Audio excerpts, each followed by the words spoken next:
Olá pessoal, como que vocês estão? Hoje nós vamos dar início a mais uma sequência de análise de série do nosso quadro Vinho com Direito à Terapia. E a série escolhida para o mês de outubro foi Dirty John. E nesse primeiro vídeo, nós vamos contar um pouquinho da história do John e da Deborah, que é da primeira temporada da série. E nós vamos focar na parte das possibilidades de anulação do casamento e também na questão do amor romântico, né? O amor ideal versus o amor real. E a gente espera que vocês gostem e não se esqueçam de se inscreverem no nosso canal, ativem o sininho das notificações e deem o like, tá bom? Vamos com o vinho!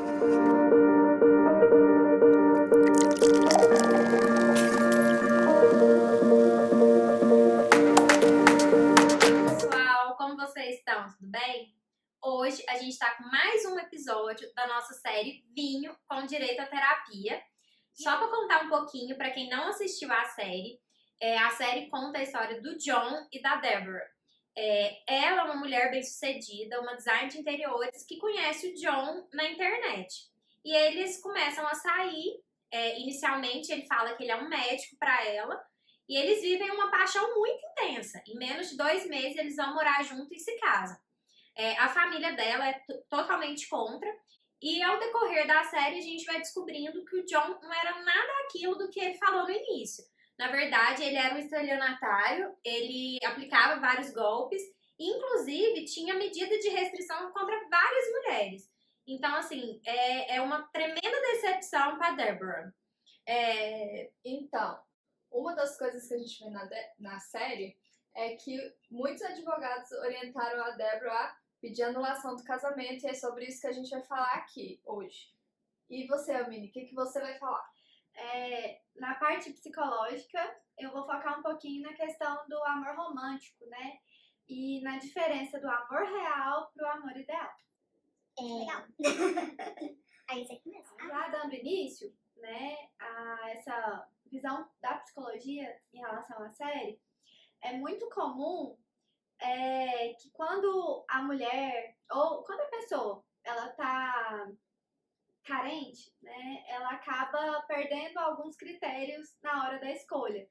Só um detalhe, a Deborah, ela vem de 4 divórcios, né, de 4 separações, então ela estava totalmente fragilizada naquele momento. E vulnerável, né? Então, assim, a gente vê no início da série, mostra ela marcando encontros com outros caras e muito sem paciência. Então, a gente vê que ela tava carente, buscando um amor ideal. Uhum. E o John, por ter um perfil sociopata, ele acaba escolhendo as vítimas de acordo com o que elas estão procurando. Então, foi perfeito, foi um encaixe perfeito, né? E aí ela acabou se envolvendo e buscando nele o que ela esperava. Então, ela projetou nele tudo aquilo que ela queria em alguém. Isso é muito comum no amor ideal, né? A gente acaba projetando no outro as nossas expectativas e deixa de ver o outro como ele realmente é.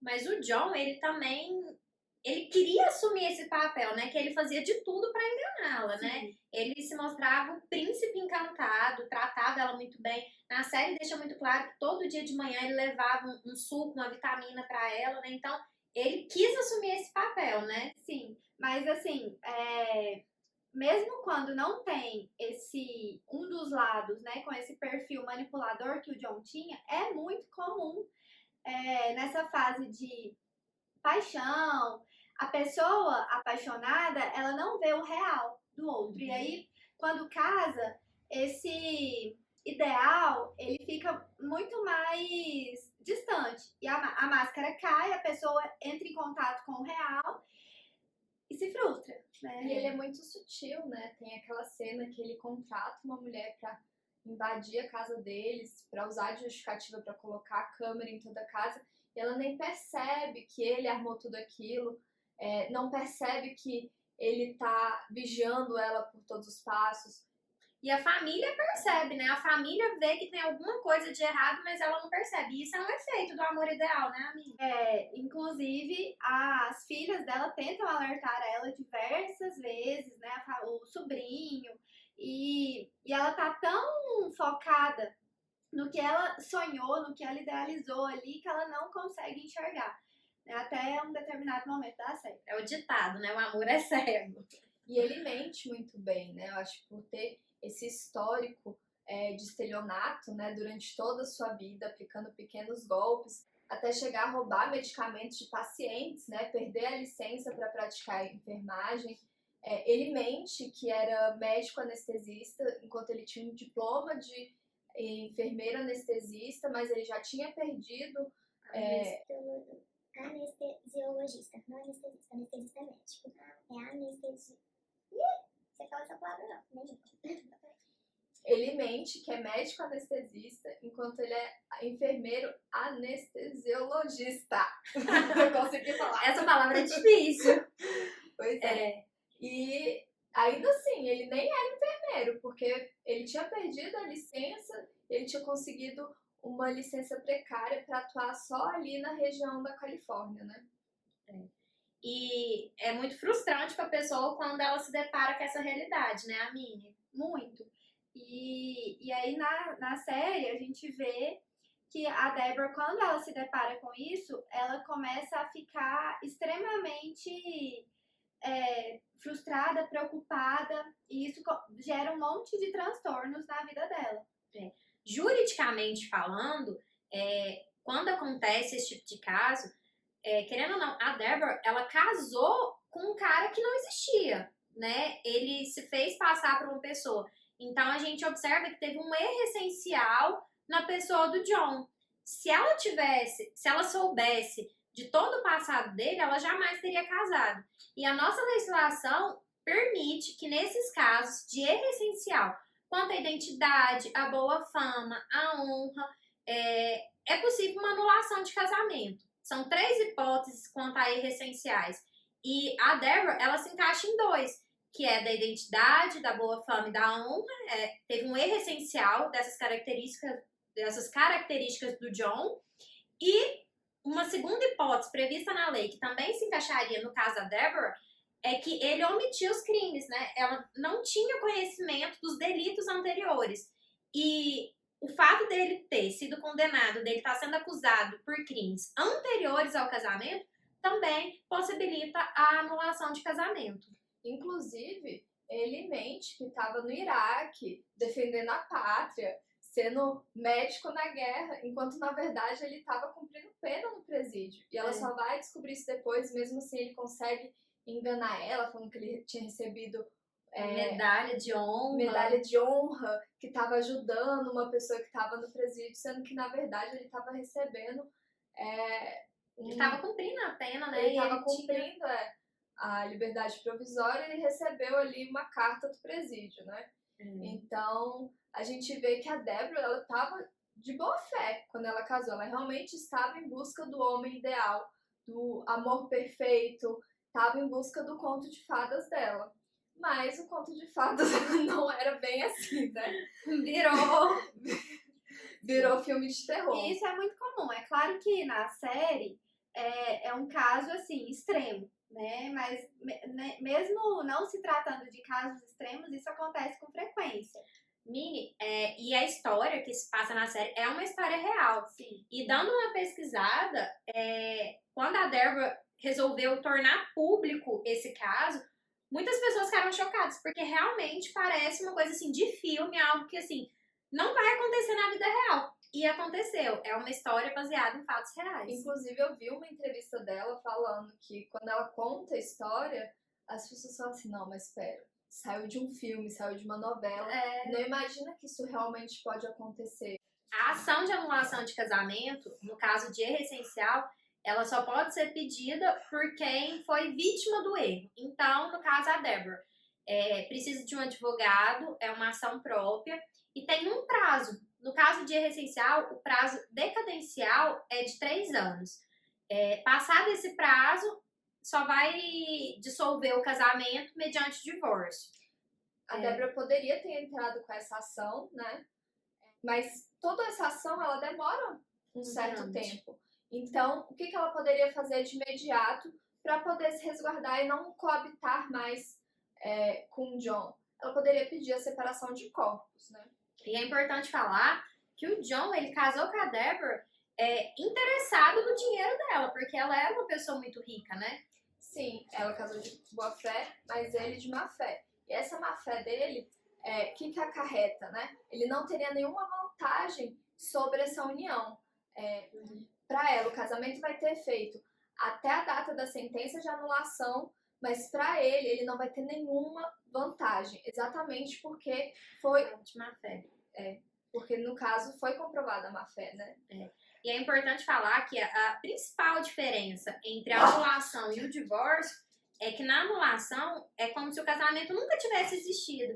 Então a pessoa volta ao estado civil anterior ao casamento.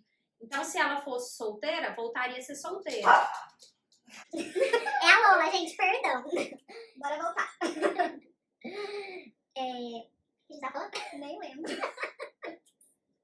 Corta o vídeo. E a principal diferença entre a anulação e o divórcio é que na anulação é como se o casamento nunca tivesse existido. Já o divórcio existiu, mas acabou. O que isso significa na prática? A anulação, a pessoa volta ao status civil anterior. Então, por exemplo, se a pessoa é solteira, casa e tem anulação, ela volta a ser solteira. No caso da Deborah, ela já era divorciada 4 vezes, então ela volta a ser divorciada. Se fosse viúva, voltaria a ser viúva. Já no divórcio, não. A pessoa que é solteira, casa e divorcia depois, ela nunca mais vai voltar a ser solteira. Ela vai ser divorciada, né? Então, Mas não do John. não do John. E para entrar com uma ação de anulação, precisa de um advogado que está dentro das hipóteses previstas em lei, né? Tem que ser comprovado esse motivo e tem que ser dentro desse prazo decadencial. Cada hipótese tem um prazo diferente. No caso de erro essencial, que é o caso da série, são 3 anos. E se tiver passado dos 3 anos, aí o único caminho realmente é o divórcio. E tendo a sentença de anulação, você tem que levar o cartório e vai ser averbada na certidão de casamento. E é como se você nunca tivesse casado mesmo. Então é muito importante a gente diferenciar, né, entre o ideal, o real, dentro do campo da psicologia, que é muito frustrante, e no direito a gente saber quais são os caminhos possíveis. Ela casou enganada. E agora? Até Né? porque, dentro de casos mais comuns, a anulação, ela não é possível. Assim, né? No caso da série, é possível porque a gente está falando de um caso extremo. Mas se a gente não se atenta à pessoa com que nós estamos nos relacionando, né? Tenta tirar essa idealização, depois que casa, esse processo de anulação ele fica quase que inviável. Né? Na Qualquer maioria dos processo casos. litigioso dentro do direito de família é muito desgastante emocionalmente, né? É isso que eu ia falar. Mesmo no caso da série, que é um caso extremo, e é possível anulação, os requisitos psicológicos ficam, né? O trauma psicológico fica. Claro, com certeza. Então, por isso que a gente tem que tomar cuidado, né, com a carência, porque de fato a carência ela cria afetos imaginários. E por isso que é tão importante o papel do psicólogo na vida das pessoas, né? Porque o psicólogo ele realmente tem ele é um instrumento na vida das pessoas para fortalecer e até mesmo impedir que uma coisa dessa aconteça, né? Sim, porque de alguma forma a pessoa ela tá colocando ali uma fumaça na frente do que é real. Então, muitas vezes o psicólogo ele serve para fazer ela limpar essa fumaça e ver se ela consegue lidar com o real. Bom, gente, espero que vocês tenham gostado. Me contem se vocês já assistiram a série. Quem não assistiu, a gente vai deixar um link aqui embaixo com um resumo, mas super vale a pena ver a série. Semana que vem a gente vai falar mais um pouquinho da história do John, tá bom? E se vocês gostaram, deixa o like pra gente, ative as notificações e se inscreva no canal. Até semana que vem. Tchau!